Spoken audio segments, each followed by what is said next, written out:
Thomas ഐസക്കിന് notice കൊടുക്കുകയും അത് കോടതിയിലും മറ്റുമൊക്കെ പോവുകയും അതിൻ്റെ അടിസ്ഥാനത്തിൽ അത് അവസാനിപ്പിച്ചതാണ്.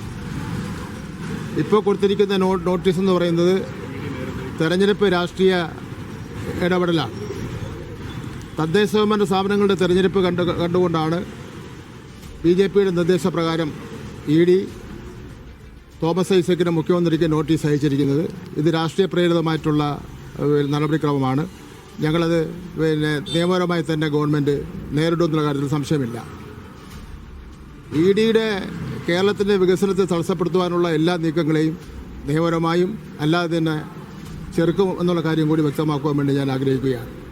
മറ്റു കാര്യങ്ങളൊക്കെ തന്നെ അതിൻ്റെ വിശദാംശങ്ങൾ വന്ന ശേഷം പറയാം. ഈ കോൺഗ്രസ് പറയുന്ന CPM BJPയുമായി കള്ളക്കളിയുണ്ട്. ഈ നോട്ടീസ് മുരളീധരനൊക്കെ പറഞ്ഞത് നോട്ടീസ് നൽകും, പക്ഷേ പിന്നീട് അതിൻ്റെ ഭാഗമായി മുന്നോട്ട് പോകില്ല, അതൊരു കള്ളക്കളിയുടെ ഭാഗമാണെന്ന് മാത്രം.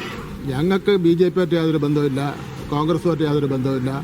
കുറേ നാളുകളായി ED കേരളത്തെ കുരുക്കുന്നതിന് വേണ്ടി, കേരളത്തിൻ്റെ CPM നേതാക്കന്മാരെ കുരുക്കുന്നതിന് വേണ്ടിയുള്ള പരിശ്രമം നടത്തിക്കൊണ്ടിരിക്കുന്നു. അതെല്ലാം പൊളിഞ്ഞ് പാളീസായ ഒരു സാഹചര്യത്തിലാണ് ഇപ്പോൾ തെരഞ്ഞെടുപ്പിൻ്റെ 5-6 ദിവസം ബാക്കി നീക്കി ഈ നോട്ടീസുമായി ഇറങ്ങിയിരിക്കുന്നത്.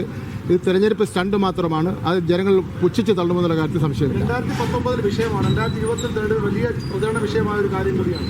ഏതാ 2020 നിയമസഭാ തെരഞ്ഞെടുപ്പ് വലിയ ചർച്ചയായി വിജിൻ വായന്തോട് വീണിച്ചിരുന്നു. വിജിൻ, LDF ഈ നോട്ടീസിനെ അവർക്ക് അനുകൂലമാക്കി മാറ്റുകയാണ്. തെരഞ്ഞെടുപ്പ് കാലത്തുണ്ടാകുന്ന രാഷ്ട്രീയ കളിയാണ് എന്ന് പറഞ്ഞുകൊണ്ട്. അജിംസ്, തീർച്ചയായും അതുതന്നെയാണ്. അതായത് രാഷ്ട്രീയ പ്രേരിതമായാണ് EDയും കേന്ദ്ര അന്വേഷണ ഏജൻസികളും ഒക്കെ സർക്കാരിനെതിരെയും ഒപ്പം തന്നെ CPMനുമെതിരേക്ക് നീങ്ങുന്നത് എന്നുള്ള നേരത്തെ തന്നെയുള്ള CPMന്റെ ആരോപണമാണ്. LDF അത്തരം രാഷ്ട്രീയപരമായ വിഷയം ഉയർത്തി തെരഞ്ഞെടുപ്പിൽ പ്രചാരണം നടത്തുകയും ഒക്കെ ചെയ്തു. കഴിഞ്ഞ 2021 നിയമസഭാ തെരഞ്ഞെടുപ്പിൽ തന്നെ ഇതിനു മുമ്പ് വലിയ തരത്തിൽ EDയുടെ ഇടപെടൽ കേരളത്തിൽ ഉണ്ടാവുകയും അതിനെയൊക്കെ പ്രതിരോധിച്ചാണ് LDF വലിയ വിജയം നേടിയത് എന്നുള്ള കാര്യം ചൂണ്ടിക്കാട്ടിയാണ് എന്തായാലും CPMും LDF ഇതിനെ പ്രതിരോധിക്കുക.